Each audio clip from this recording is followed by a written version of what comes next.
விஜயுடன் இணையும் பிரியங்கா மோகன். முதல் முறையாக சேரும் ஜோடி. நடிகை பிரியங்கா மோகன் தமிழ் மற்றும் தெலுங்கு ஆகிய இரு மொழிகளில் தொடர்ந்து நடித்து வருகிறார்.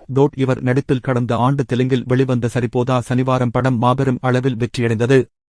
ஆனால் தமிழில் வெளியான புதர் திரைப்படம் எதிர்பார்த்த அளவிற்கு வரவேற்பை பெறவில்லை. மேலும் தற்போது இவர் வெப்சீரிஸ் ஒன்றில் நடித்து வருகிறார் என்பது குறிப்பிடத்தக்கது. இந்த நிலையில் பிரியங்கா மோகனின் அடுத்த புதிய படம் குறித்து தகவல் வெளியாகியுள்ளது. அதன்படி தெலுங்கு நடிகர் விஜய் தேவரகொண்டாவின் 14வது திரைப்படத்தில் கதாநாயகியாக பிரியங்கா மோகன் நடிக்கப் போகிறார் என கூறப்படுகிறது. ஆனால் இதுவரை அதிகாரப்பூர்வமான அறிவிப்பு வெளிவரவில்லை. இது உண்மையான தகவலாக இருக்கும் பட்சத்தில் விஜய் தேவரகொண்டா மற்றும் பிரியங்கா மோகன் முதல் முறையாக கைகோர்க்கிறார்கள். ஜனநாயகன் படத்தில் விஜயின் கதாபாத்திரம் இதுதான். வினோத் இயக்கத்தில் விஜய் நடிப்பில் தற்போது உருவாகி வரும் திரைப்படம் ஜனநாயகன்.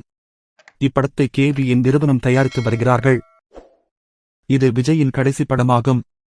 இப்படத்தில் விஜயுடன் இணைந்து பூஜா ஹெக்டே, மமிதா பைஜு, பாபி தியோல், கவுதம் மேனன், நரேன் உள்ளிட்ட பல நட்சத்திரங்கள் இப்படத்தில் நடித்து வருகிறார்கள். இப்படத்தின் இறுதிக்கட்ட படப்பிடிப்பு தற்போது விறுவிறுப்பாக நடைபெற்று வருகிறது. விஜய் இப்படத்தில் அரசியல் பேசப் போகிறார் என தெளிவாக தெரிந்தாலும் அவருடைய கதாபாத்திரம் என்ன என்பது குறித்து தகவல்கள் பெரிதாக வெளிவரவில்லை. இந்த நிலையில் தனது கடைசி திரைப்படமான ஜனநாயகன் படத்தில் காவல்துறை அதிகாரியாக விஜய் நடிக்கிறார் என தகவல் தெரிய வந்துள்ளது. இது கண்டிப்பாக அவருடைய ரசிகர்களுக்கு செம சர்ப்ரைஸாக இருக்கும். இதற்கு முன் கடைசியாக திரைப்படத்தில் போலீசாக நடித்திருந்தார் என்பது குறிப்பிடத்தக்கது.